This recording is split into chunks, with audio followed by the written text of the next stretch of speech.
Party દ્વારા વિસાવદરમાં આમ આદમી પાર્ટીના ગોપાલ ઇટાલિયાના વિજયને લઈ ઉજવણી કરવામાં આવી। રાધનપુર ખાતે આમ આદમી પાર્ટી દ્વારા વિસાવદરમાં આમ આદમી પાર્ટીના ગોપાલ ઇટાલિયાના વિજયને લઈ ઉજવણી કરવામાં આવી।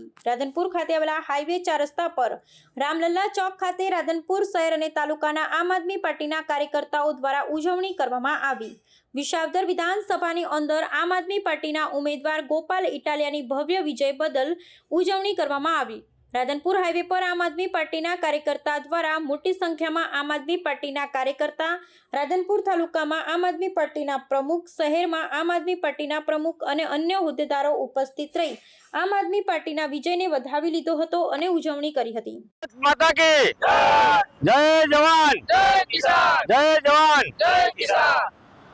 આજે અમારે આમ આદમી પાર્ટી માટે બહુ ખુશીનો દિવસ છે, કેમ કે જે કડી અને વિસાવદર વિધાનસભા પેટા ચૂંટણી હતી એમાં ખાસ કરીને તો જેના માટે આખી સરકાર હરાવવા માટે તૈયાર હતી અને ભાજપની આખી સરકાર જ્યાં 1 મહિનાથી સતત એક ગોપાલ ઇટાલિયાને હરાવવા માટે ખૂબ સામ દામ દંડ પર ખૂબ કોશિશ કરી, છતાં ખેડૂતો અને વંચિતોના મસીહા એવા ત્યાંની પબ્લિકે, ખેડૂતોએ, મજૂર વર્ગોએ ગોપાલભાઈને ખાસ આપ્યો અને ગોપાલભાઈને જંગી બહુમતીથી જીતાડી અને વિધાનસભામાં મોકલ્યા છે।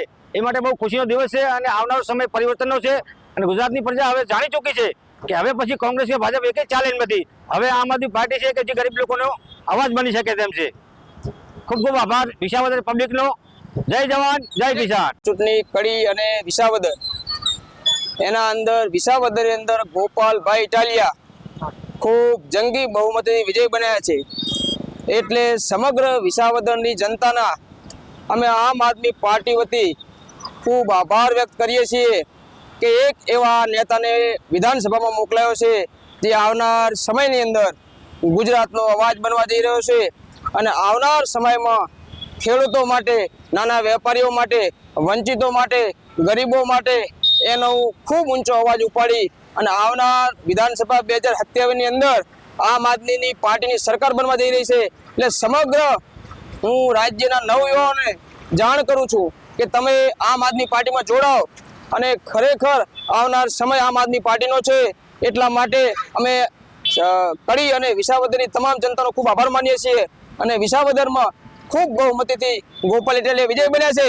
એ બદલ અમે આમ આદમી પાર્ટીના તમામ અમારા કાર્યકર્તા અશોકભાઈ, મહેશજી, હિતેશભાઈ, જે લોકો અમારી સાથે આમ આદમી પાર્ટી રાધનપુર જોડાયેલા તમામ એમનો આભાર માનીએ છીએ। જય હિન્દ, જય ભારત। મેં આ જયંતિભાઈ ગણપતરામ, આમ આદમી પાર્ટી શહેર પ્રમુખ રાધનપુર।